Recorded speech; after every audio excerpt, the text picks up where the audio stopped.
Hello, അങ്ങനെ finally ഞങ്ങളും Eid dress ഷോപ്പിങ്ങിനായിട്ട് വന്നതാണ് കേട്ടോ. ഫസ്റ്റ് ടൈമിൽ തന്നെ നമ്മൾ ഫ്രോക്കിൻ്റെ സെക്ഷനിലോട്ടാണ് കളർ ഫ്രോക്ക് എടുക്കാമെന്നാണ് കേട്ടോ ആദ്യം വിചാരിച്ചത്. അവൾ കുറേ നാളായിട്ട് പറയുന്നതാണ്. അങ്ങനെ നമ്മൾ ഉദ്ദേശിച്ച ടൈപ്പിലുള്ള റെഡ് കളർ ഫ്രോക്കൊന്നും നമുക്ക് കിട്ടിയില്ല.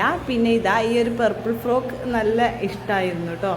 പക്ഷേങ്കിൽ സൈസ് ഇഷ്യൂ കാരണം നമുക്കത് അവിടെ വെക്കേണ്ടി വന്നു. അങ്ങനെ പിന്നെ നമുക്ക് ഫ്രോക്ക് വേണ്ട, ടോപ്പിലോട്ട് പോകാം എന്നെല്ലാം പറഞ്ഞ് ടോപ്പിൻ്റെ സെക്ഷൻ ഇവിടുന്ന് നമുക്ക് ഈ ഒരു പർപ്പിൾ കളർ ടോപ്പാണ് കേട്ടോ കിട്ടിയത്. പിന്നെ ടീഷർട്ടിൽ 2-3 ഷെയ്ഡെല്ലാം ഇഷ്ടമായി, അതെല്ലാം ട്രോളിയിലോട്ട് ഇട്ടു. ഇനി ഒന്ന് ട്രയൽ ചെയ്ത് നോക്കണം കേട്ടോ. അങ്ങനെ ഈ ഒരു ഓറഞ്ചും ഈ ഒരു ഗ്രീൻ കളർ ഷെയ്ഡും നല്ല ഇഷ്ടമായി. അതങ്ങനെ അവൾക്ക് സെലക്ട് ആക്കിട്ടോ. അങ്ങനെ പിന്നെ ഓക്കെ ആയിട്ടോ. ഇനിയിപ്പോൾ നമുക്ക് അടുത്തത് ഷുട്ടുവിനുള്ള ഡ്രസ്സ് നോക്കണം കേട്ടോ. അങ്ങനെ ഇവന് ഷർട്ടിൽ നോക്കാമെന്ന് വിചാരിച്ചിട്ട് ഷർട്ട് സെക്ഷനിലോട്ട് വന്നതാണ്. ഇവിടെ കുറേ കളക്ഷൻസ് എല്ലാം ഉണ്ടായിരുന്നു കേട്ടോ. ഇതാ ഈ ഒരു ഓഫ് വൈറ്റ് എനിക്ക് നല്ല ഇഷ്ടമായിരുന്നു കേട്ടോ. പക്ഷെങ്കിൽ അവനുള്ള കറക്റ്റ് സൈസ് എത്ര നോക്കിയിട്ട് കിട്ടിയില്ല. അങ്ങനെ പിന്നെ നമ്മൾ വേറെ നോക്കാമെന്ന് വിചാരിച്ചു.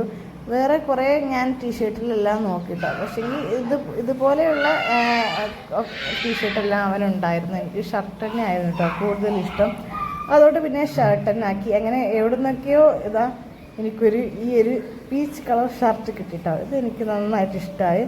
അങ്ങനെ അതും ഞങ്ങൾ സെലക്ട് ആക്കിട്ടോ. ഇതാ ഷൂട്ട് ഇവിടെ ഈ ഒരു ബോളിൻ്റെ കൂടെ കുറേ നേരമായി ചുറ്റിപ്പറ്റി നിൽക്കുന്നു. അങ്ങനെ പിന്നെ അത് അവൻ അവിടെ വെച്ച് തന്നെ അൺബോക്സിങ് ചെയ്തു. അതുകൊണ്ട് പിന്നെ അത് എടുക്കുന്നത് ഫൈനലി അങ്ങനെ ഡ്രസ് ഷോപ്പിങ്ങിന് വന്നിട്ട് ടോയ്സ് ഷോപ്പിംഗ് ആണ് കേട്ടോ സംഭവിച്ചത്. പിന്നെ ഇതാ ഇവിടെ ഷുട്ടുവിന് എൻ്റെ ഡ്രസ്സ് ഒന്ന് ട്രയൽ ചെയ്ത് നോക്കലാ. അപ്പോൾ ഇതന്നെ സെലക്ട് ചെയ്തു. അപ്പോൾ അടിപൊളിയായി. അപ്പോൾ ടാറ്റാ.